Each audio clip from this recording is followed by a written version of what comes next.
नमस्कार, आप देख रहे हैं सिटी पोस्ट लाइव। मैं हूं सृष्टि राज। पूर्णिया के निर्दलीय सांसद पप्पू यादव को बिहार विधानसभा चुनाव से जुड़े किसी भी मीटिंग में पहली बार कल दिल्ली बुलाया गया था और उस मीटिंग में राहुल गांधी ने पप्पू यादव की पीठ भी थपथपाई थी। अब जब पप्पू यादव की राहुल गांधी के द्वारा पीठ थपथपाई गई, तब पप्पू यादव पूरे फॉर्म में आ गए हैं और उन्होंने तेजस्वी यादव के मुख्यमंत्री के चेहरे होने के बयान पर अब और भी बयान देते हुए कह दिया कि हमारी पार्टी में मुख्यमंत्री के चेहरे की कोई कमी नहीं है और अब इससे महागठबंधन में युद्ध होना तो तय है। और क्या है पूरा मामला, इसके ऊपर जानकारी देंगे हमारे साथ उपस्थित सिटी पोस्ट लाइव के संपादक दीपक शर्मा। देखिए, महागठबंधन में अब महायुद्ध होना तय है, युद्ध नहीं।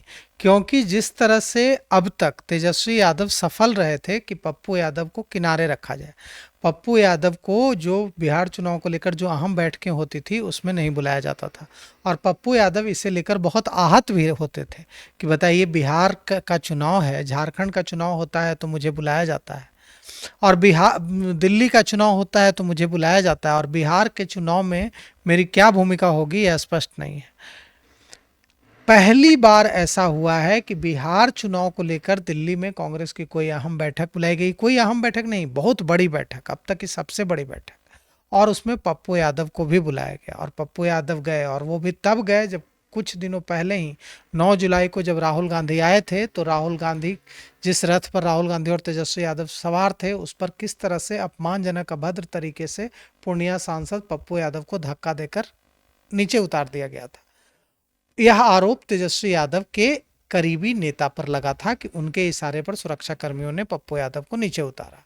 अब सवाल यह उठता है कि अब पप्पू यादव ने क्या कहा है। तो हम आपको बता दें कि पप्पू यादव ने बहुत कुछ कहा है और इससे पता चलता है कि राहुल गांधी ने उनकी सिर्फ पीठ नहीं ठोकी है, बहुत अच्छी तरह पीठ ठोक दी है, क्योंकि पप्पू यादव पूरे फॉर्म में है। पप्पू यादव कह रहे हैं कि अब हम, जो राहुल गांधी ने कहा है कि हम सम्मान से, सेल्फ रेस्पेक्ट से कोई समझौता नहीं करेंगे, तो उसी तरह से पप्पू यादव ने भी कह दिया है कि हम सेल्फ रेस्पेक्ट से कोई समझौता नहीं करेंगे। पप्पू यादव ने कह दिया है कि हमारी पार्टी में, यानी कि कांग्रेस में, सीएम कैंडिडेट की कोई कमी नहीं है हमारे। और उन्होंने नाम गिना दिए हैं, ऐसा नहीं है कि सिर्फ इतना कह के छोड़ दिया है कि कांग्रेस में सीएम कैंडिडेट की कोई कमी नहीं है। इतना भी कहकर छोड़ देते तो बात आई गई हो जाती। उन्होंने नाम गिनाया है कि हमारे पास सीएम कैंडिडेट के तौर पर राजेश राम है, हमारे पास सीएम कैंडिडेट के तौर पर तारिक अनवर है। मतलब देखिए, इसके गहरे सियासी मायने हैं। इसका मतलब है कि राजेश राम दलित, औरंगाबाद के कुटुंबा से विधायक हैं, दलित हैं। उसके बाद उन्होंने सीएम कैंडिडेट में किसका नाम लिया है? तारिक अनवर का। तारिक अनवर सांसद हैं और मुसलमान हैं, अल्पसंख्यक हैं।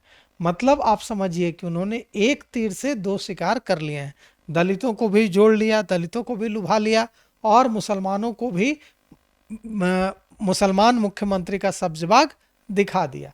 अब वो सीधे सीधे बिहार के मुसलमानों को मैसेज दे रहे हैं, बिहार के दलितों को मैसेज दे रहे हैं कि कांग्रेस आपकी पार्टी है, अगर आप हमें मजबूत करेंगे तो तारिक अनवर बिहार के मुख्यमंत्री बन सकते हैं, अगर आप हमें मजबूत करेंगे तो राजेश राम बिहार के मुख्यमंत्री बन सकते हैं, और अगर राजेश राम और तारिक अनवर मुख्यमंत्री बनेंगे तो राजेश राम अगर मुख्यमंत्री बनेंगे तो दलितों को लुभाएंगे, अगर तारिक अनवर मुख्यमंत्री बनेंगे तो बनने की संभावना बनेगी तो किसको लुभाएंगे? मुसलमानों को लुभाएंगे। राष्ट्रीय जनता दल में तो यह वैकेंसी है नहीं, राष्ट्रीय जनता दल में तो मुख्यमंत्री कैंडिडेट सिर्फ एक है, तेजस्वी यादव।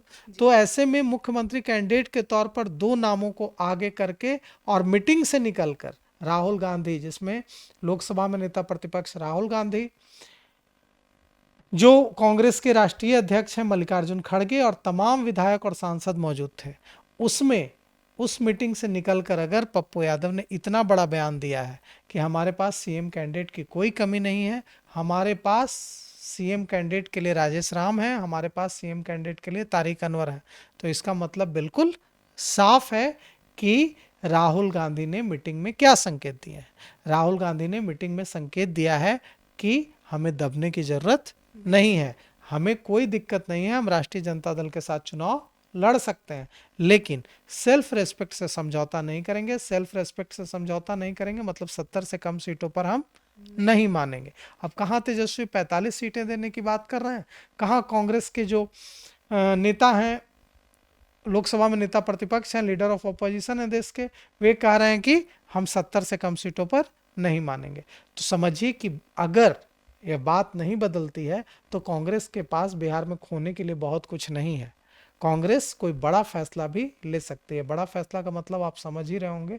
अगर कांग्रेस ने बड़ा फैसला ले लिया, मतलब अगर तेजस्वी यादव ने सम्मान नहीं दिया, जो कि राहुल गांधी कह रहे हैं कि सेल्फ रेस्पेक्ट से समझौता नहीं करेंगे, अगर वो मतलब 70 सीटों से कम पर नहीं मानेंगे, अगर 70 सीटों से कम पर नहीं मानी कांग्रेस और 45-50 पर अड़े रहे तेजस्वी यादव, तो यह भी हो सकता है कि कांग्रेस और राजद का बिहार में तलाक हो जाए और दोनों पार्टियां अलग अलग चुनाव लड़ जाएं। अगर ऐसी स्थिति बनती है तो कांग्रेस का कुछ नहीं बिगड़ेगा। राष्ट्रीय जनता दल के युवराज तेजस्वी यादव का मुख्यमंत्री बनने का ख्वाब चकनाचूर हो जाएगा। तो इस पूरे मुद्दे पर आपको क्या लगता है कि क्या तेजस्वी यादव महागठबंधन में कांग्रेस को 70 सीटें दे देंगे या फिर अब कांग्रेस और आरजेडी का तलाक हो जाएगा? इस पूरे मामले पर आप अपनी राय हमें कमेंट कर जरूर बताएं। तो फिलहाल इस खबर में इतना ही। आगे की खबरों के लिए देखते रहिए सिटी पोस्ट लाइव। तब तक के लिए धन्यवाद।